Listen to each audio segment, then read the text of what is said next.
Türkiye'de farklı illerde bir aktivasyon içerisindeyiz.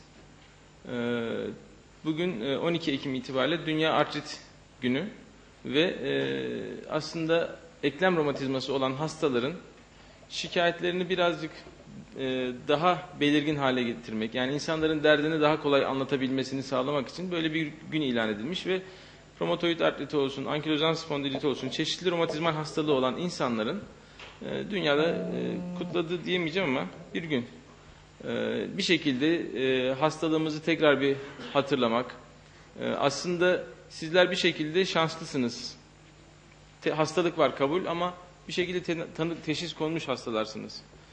Toplum içerisinde gezen ve teşhis konmamış pek çok hasta var. Ve hastaların aslında kabaca neredeyse en iyi ihtimalle yarısına bile teşhis konamıyor hala. Bir şekilde hastalıklarıyla beraber yıllarca yaşıyorlar ki siz bunları bilirsiniz. Kim bilir hangi birinize ne kadar geç teşhis konmuştur.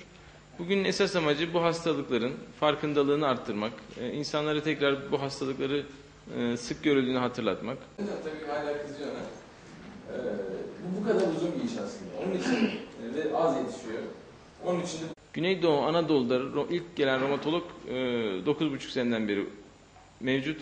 9,5 sene önce bırakın Antep'i, Güneydoğu Anadolu'da romatolog yoktu. Yani durum aslında bu kadar enteresan ve kritik. Tabii bu hastaların hepsi bir yerlerdeki doktorlara ulaşamıyorlardı. En yakın Adana'da vardı. Adana'ya ulaşamıyorlardı her zaman. Ya da gitmesi gerektiğini bile bilmiyordu. Bu şekilde yıllar geçiyordu. Şu anda Türkiye'de en az sayıda uzmanı olan branş romatolog. Yaklaşık 230'a yakın romatolog vardı Türkiye'de.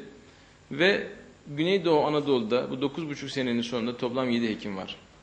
Türkiye'de her 100.000 hastaya yaklaşık 1,8 doktor düşüyor.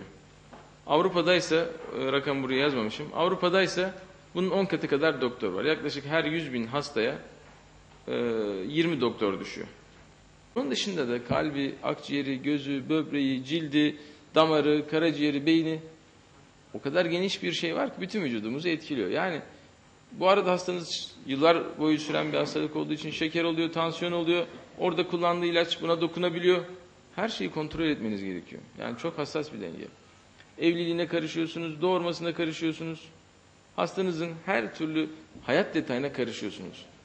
İyi hasta bunları iyi takip edebilirse iyi bir şekilde hastalığını kontrol edebiliyor. Hastalığını öğrenmiş oluyor ve hayatı daha kolaylaşmış oluyor. Ama bu aşamada sıkılan, bu hastalıkla nereden çıktı, nereden beni buldu, bana mı gelecekti, bu gibi cümlelerin altında ezilen hastaysa bu noktada maalesef ki biraz kaybediyor. Sıkılıyor, hekimi bırakıyor vesaire. Sonra işler karışıyor. Peki nasıl bir hastalıktır romatizmalar? Romatizmam var, halim nicedir diye sorduğumuz zaman bir kere herkesin anladığı bir hastalık değil.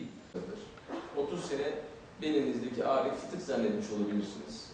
Fıtık için 260 civarında hastalığınız var. Böyle küçük küçük detaylı isim yaptığımız zaman ama bayağı bir hastalığımız var. Romatoid artrit,